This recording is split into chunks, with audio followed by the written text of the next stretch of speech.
And now it's Deborah Kobylt Live. Hey, everybody, how are you? Thank you for joining us on Deborah Kobylt Live today. I have a very, very special person joining us, Patricia Gallagher. She started the Happy Flower Day Project. Wait until you hear this story. Patricia, thanks for joining us. Thank you very much, Deborah. Good to be here. Me too. Patricia, like people that I know who've been looking into you, because I've been talking to you about you to everybody in my circles. They're like, they read you about you and they're like, my gosh, she's like a saint. Talk to us about what you do. What is the Happy Flower Day Project? The Happy Flower Day Project is something I started in May of 2013 when I went to live with my mother temporarily. She had broken her hip and her arm, and I just thought, oh, I'll go live with mom for a couple of weeks. But I was an empty nester, and I just found that my mother and I were just having an extra special relationship. Me in my 60s, my mother in her 80s, and one week led to another, and it lasted for 7 years until she passed away. So we were looking for something to do other than just visiting her elderly friends. And one of my daughters suggested that we contact stores and ask what they do with their day-old flowers. And that's how it began. Okay. That's amazing, because often I walk into, a supermarket and they've got tons of flowers. It's 11 o'clock at night and the flowers are still there. So talk to us about what do they do with the flowers, and how did you end up connecting and all this stuff? Just walk us through from the beginning of that.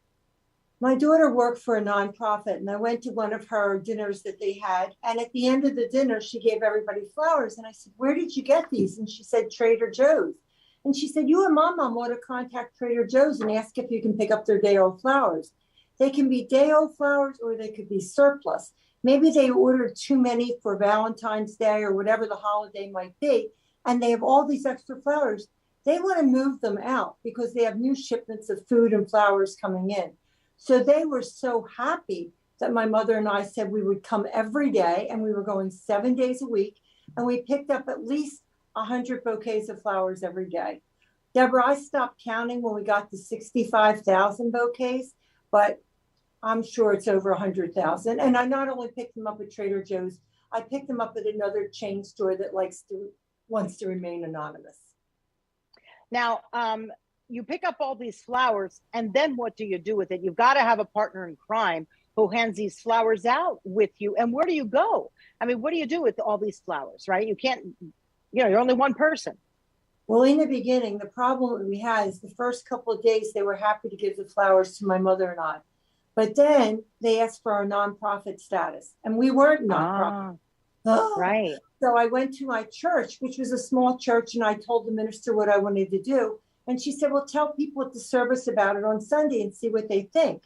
And one man said, hey, let's all chip in $100 so she has money for gas. So I had $1,000 in seed money, and I lived at almost an hour from Philadelphia where I was picking up the flowers. So they gave me their nonprofit status, and then I was part of their church organization, and we were able to pick up the flowers. The minister's husband was 91. The minister was 75, but she had cancer. So she was looking for something for Bob to do while she was healing. So Bob was 91. My mother was 88. One had a walker, one had a cane, one had a hearing aid, but they wanted to help me. So every morning, the three of us would drive 45 minutes or so towards Chestnut Hill. We would have coffee at a Dunkin' Donuts or whatever. And we never knew how many flowers they would have. But no matter how many they gave us, and usually about 100, my mother would just offer a prayer and say, dear God, where shall we take these flowers today? And then she'd say, oh, we should take them to an AIDS hospice. And I'd say, Mom, I don't know where an AIDS hospice is. She goes, well, just get on that phone and figure it out. So my mother was really the determinant of where we would go. But there wasn't one nursing home in all the years that we did it that I didn't go in and say, hi, I'm Patricia Gallagher, and we have some day-old flowers. I usually said leftover from an event or donated after an event. I didn't have to get into the whole rigmarole of what it was. But nobody ever said, we don't want your flowers. They'd say, oh, come in, what's your name? Bob had a harmonica. He was a Yale graduate and an executive with U.S. Steel. He was also a naval officer, but but he played the harmonica. He liked to play patriotic tunes as we walked in. And my mother loved Patsy Cline. So he would play Patsy Cline tunes. And all the elderly people knew the patriotic tunes. They knew the patriotic, the Patsy Cline songs. Right. And it turned into a sing-along as we were passing out the flowers. Unfortunately, Bob and my mother passed away, but I moved into an apartment in a suburb of Philadelphia.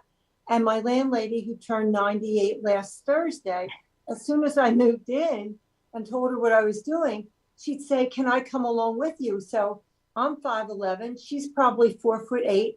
I had to hold her hand. Now she can't hear and she can hardly see, but I don't take her with me like I used to. I used to take her with me every day, but I can't do that anymore. Her physical condition is such that she really can't do that. But for 7 years, she had a purpose. She had a passion. She had a social life. Everyone loved her. She was almost like my pet, my mascot. Not really, but she was so adorable that everybody, wherever we went, we passed them out in restaurants, train stations, bus stations, up and down the streets. Everybody wanted to give her a hug, and she wanted to give everybody a hug. So it was a wonderful experience for my mother at age 88, Bob at 91, and Ella, who turned 98 last Thursday. Are you you're still doing this? And you said every day. Do you do this every day or once a week? Or what? In the beginning, I did it every day. During COVID, I had to kind of step back a little bit because I couldn't take things into nursing homes. So I was just taking them up and down the streets and things like that. But my daughter had a baby a month ago. So for right now, I say I'm on sabbatical or hiatus because I want to spend time with my daughter, with little baby Harry and her 18-month-old. But I'll get back to doing it. But right now, it was almost every day for years, and then it was 3 days a week. But it was, with the cost of gas now, Deborah, I mean, it was $50 twice a week at least, because I not only drive to Philadelphia and drive back, but then I drive to all the places that I'm passing out flowers. But what it's done for me, I'm not afraid of getting old. I am old. I'm 71. But I've met such wonderful, spirited, lovely people that are in their 80s and in their 90s. And I've just learned about the power of resilience. When people start sharing their stories of their lives, I go, oh my gosh, I'm not afraid of anything because I've met these people. Tell me about the looks on many of the people's faces when you walk in. And, you know, it can be difficult for people living in senior homes and in hospices and the many places where you visit. You know, they get depressed. So what is it like when you walk in with that bouquet of flowers? Can you describe that for us? Yeah, I'd say most of the time, a lot of the places that we go, people are sitting in a dining room and they're not looking real happy. I mean, maybe if they were playing bingo, they'd be kind of uplifted. That's the big thing there. But when they say the flower lady's here, and my mother decided that when we went in, we should sing Happy Flower Day to you to the tune of Happy Birthday. So whenever we enter the room, we're going Happy Flower Day, sing along, and everybody's singing along. And then my mother always used to add, may the dear Lord bless you.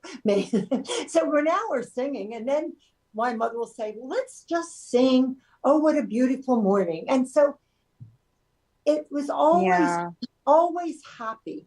No matter what the situation was, it was happy. And then different nursing homes would say, oh, we have a 100th birthday party on September 2nd. Can you bring flowers? It was it was special. And I would say, I can't even count how many places, maybe 600 different nursing homes, and many of them once a month. I can't even say that nursing homes are my favorite place, because actually going into a fast food restaurant where people are there in their lunch hour and I go, hi, I'm Tricia, this is Ella. We're passing out free flowers today. Do you have anybody that you'd like to take them? Oh, my mother's birthday, my daughter's graduation. And then I would always say, and would you like some extras to take back to your office? And people would say, oh, I want to give them to everybody on my block, or I'm going to a party tonight. So we didn't just give one or two. We were giving people loads of them, and they were impeccable, beautiful condition. They weren't wilted. They were just sellable. They reached their sell-by date, I guess is what they call it in the stores. But everyone was happy. Men, women, different cultures. Even if we didn't understand the language, everybody understood the language of free flowers. Yeah. What is your work? I'm not sure if you're working currently because it seems Right. clearly like a full-time job, but what have you done much of your life work-wise? Well, I would say when I was doing this, Deborah, it took about 4 hours a day. So it was pretty much a full-time, part-time job. Yeah. It Yeah. took a lot of time. And the car was always a mess afterwards. I had to vacuum it every day. I had to buy trash bags and crates to put things in. But my real job overall in my life, I would just say, was entrepreneur. I have four children. They're in their 30s now. But then when they were little, I did things to supplement my husband's income. I had a teaching degree. I taught a little bit. I had an MBA in finance. I used that a little bit. But then when I started having kids, I thought, what can I do from home? And I started what I called a Mother's Day Out program. I had two little girls, a new baby in a year and a half. And I put flyers in all the neighbors' mailboxes. And I said, every Tuesday and Thursday, Miss Trish, that was me, I was going to have arts and crafts, take a walk around the neighborhood and things like that. Wow. So that was 9:30 to 1:30 or so. I think people paid $7.50 a day. But if I had six mothers paying $7 or $8, that was my $50 a day, a few times a week. My kids didn't go to daycare, but that whet my appetite for writing a book, because my first book, writing a book to tell other mothers how they could start a Mother's Day Out program in their home. And I had the good fortune of the book, Beginner's Luck, being published by Doubleday, and they called it Start Your Own At-Home Childcare Business.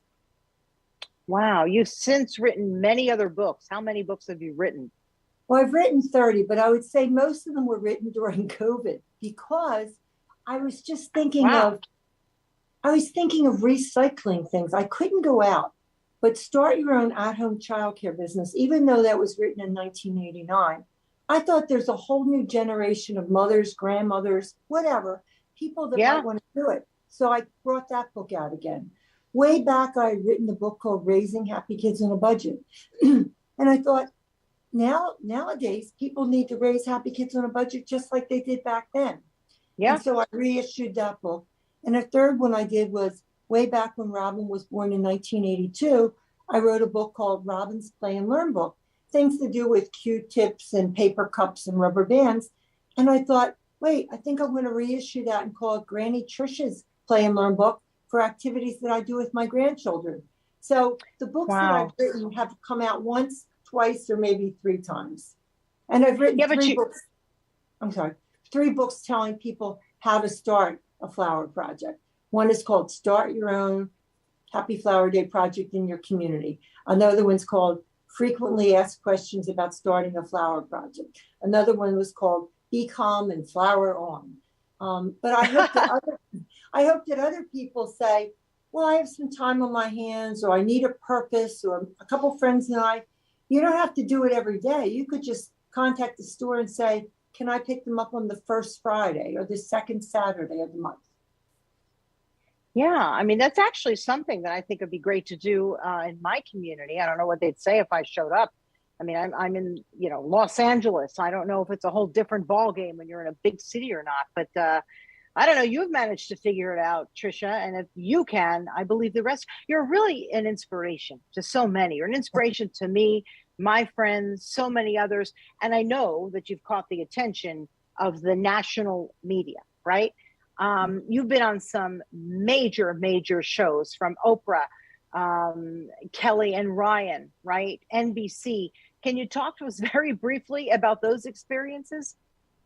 Yeah, I was pretty thrilled when those shows contacted me, and I'm not sure how that all came about. Even you, I saw you on LinkedIn and you had interviewed Maria Shriver, and I thought, oh, this lady would never be interested in the flower project. I think that's how we first connected.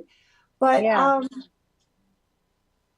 I enjoyed being on those shows because I was able to tell people that they can do it too. And really not just picking them up. You can pick them up, let everybody know that after a wedding, after retirement, contact funeral homes. There's so many places that don't want to waste those flowers. So if you're not a nonprofit and you can't go to a store, I would make a flyer and say, my name is blah, blah, blah. and I'm starting a flower sharing project. So after a birthday party, graduation, bar mitzvah, let me know and I'll pick up the flowers. And then bring them home, put them on your kitchen table, have some vases from the dollar store, or have your friends save the vases. And you don't have to do it the way I do. Just take 10 bouquets of flowers to a nursing home. Just walk in and just say, is there anybody here that never has visitors? Is there anybody here that's sad? And then just give them wildflowers from your garden or flowers that you picked up from Produce Junction and put in a dollar store vase. Flowers just convey love, comfort, and caring. And it's really easy to do. And so when I was on those shows, I was happy to be on those shows, not to be on those shows, but to tell other people, I did it, just little old me and 90-some-year-old helpers. You can do it too. And it's very fulfilling. What was it like being on those shows for you? Because this is the last thing I'm sure you expected as you're picking up flowers, delivering them, and then all of a sudden you're getting the call from, Kelly and Ryan or Oprah. I mean, what was that like being on those shows? Well, Oprah was so long ago, but the way I got on Oprah was I said to my kids, anybody, and they were young, like 7, 9, 12, and 13, anybody that gets mom on the Oprah Winfrey Show gets $50. And Caitlin came home from 3rd grade and she had a piece of paper in 4 quadrants. Dear Sally Jesse, dear Oprah, dear Montel, dear Mari, said the same thing. My mommy wrote a book, Raising Happy Kids on a Budget. Can I be a guest on your show to tell you how we save money? Love always, Caitlin Gallagher. Here's my first communion picture. And a producer from the Oprah Show called and they came out and did a segment at our home. And then they flew Caitlin and I out to be on the show. So that's how that came about in a very unorthodox way. The way the Kelly and Ryan show came out, there was something called Celebration of Heroes in LA in the end of April. And somebody from LinkedIn saw the project and asked me if I'd like to come out to the Celebration of Heroes event. And the day before I got out there, this guy had a connection to Kelly and Ryan. He said, I booked you on Kelly and Ryan. So be ready at 6 a.m. We got you a suite and we put beautiful flowers in your room and you're going to do an interview. And then after that, they took me to a few other places in LA to pass out flowers. So I didn't do anything. I didn't know how to do that, but that's how that came about. No, we could barely even get our shot working today, right? I mean, this is not stuff that for people who don't know, my engineer, Tony, was quite patient trying to facilitate this, but we stuck with it, right? You've got an important story, and no matter what, we were going to make sure that we got you on the air today, but that's not how you think. You're thinking of how can you give back to somebody today? And I love that about you. I really, really do, Patricia Gallagher. Any parting words you'd like to tell our audience about you, about your project? Give us some inspiration. It's a tough time for people. Would you? Yeah, I would say something that I live my life is nothing ventured, nothing gained. My father always says that if you don't reach out to a Hoda show or whatever it is, they're never going to call you. Or I also believe that things just unfold the way they're supposed to. Somebody once said, in the order of the universe, everything's happening at exactly the right moment it's supposed to. So I don't try to claw my way to do anything anymore. I mean, there were times that I tried really hard for things to happen. But now at this age, I just say, whatever's supposed to happen will happen. But there was one saying that my mother used to say, and it wasn't an original one, but it was, do all the good you can, in all the ways you can, whenever you can, while you can, for whomever you can. And I think it's attributable to a guy named John Wesley way back in the 1800s. But just think what this world would be like if everybody each day did all the good they could in all the ways they could, etc. So I thank you for inviting me, and I thank Tony for being with me. And Mother Teresa also said, if you can't feed 100 people, feed just one. If you can't give 100 flowers out, if you don't even want to do this project, go to Produce Junction and buy 1 bouquet. Go in your backyard and put the wildflowers in a mayonnaise jar. Nobody cares where they come from. Just take that bouquet to a nursing home and say, I'd just like you to give this to somebody that needs their day brightened. That is beautiful. One more question. Do you have a favorite flower? I am allergic to flowers. I take medicine every morning because I'm allergic to flowers. I have a tissue next to me just in case there's a flower somewhere in this yard. I Wow. I never liked flowers. I said to my husband all my life, the kids would always say, Mom, Dad got you roses. And I'd say, oh, John, why are you wasting money on yellow roses? Like, they cost so much. But do I have a favorite flower now? Peonies. I don't know why. I don't think I ever heard of peonies or really knew what they look like. But the peonies are so beautiful that when I see them in the spring. But the favorite flower of people is something I see behind you, sunflowers. People love sunflowers more than roses. And men love the flowers just as much as the women. I love sunflowers. I've loved them since I was a child. And, my family is from Italy. So, I remember being on trains and just going through the countryside, and there's lots of sunflower seeds, sunflower farms rather. And they're just beautiful. And there's a sea of sunflowers, and they've always been my favorite. To me, they're very happy. And, with the word sun in it, they're just sunny, right? So they are my favorite. I really love sunflowers. So, gosh, Patricia, you are really an inspiring, beautiful, beautiful person. I am honored that you chose us to tell your story too as well. So thank you very much for joining us. And I'm really honored that you invited me. I thank you so much. Yeah, the happyflowerproject.org. If you want to get in touch with Patricia, if you want to look at the books that she's written, if you want to get some inspiration, if you want to donate, I'm sure. So please look her up. The Happy Flower Project. Oh, no, wrong address. It's happyflowerday.org. Happyflowerday.org. The project's called the Happy Flower Day Project, but the website is www.happyflowerday.org.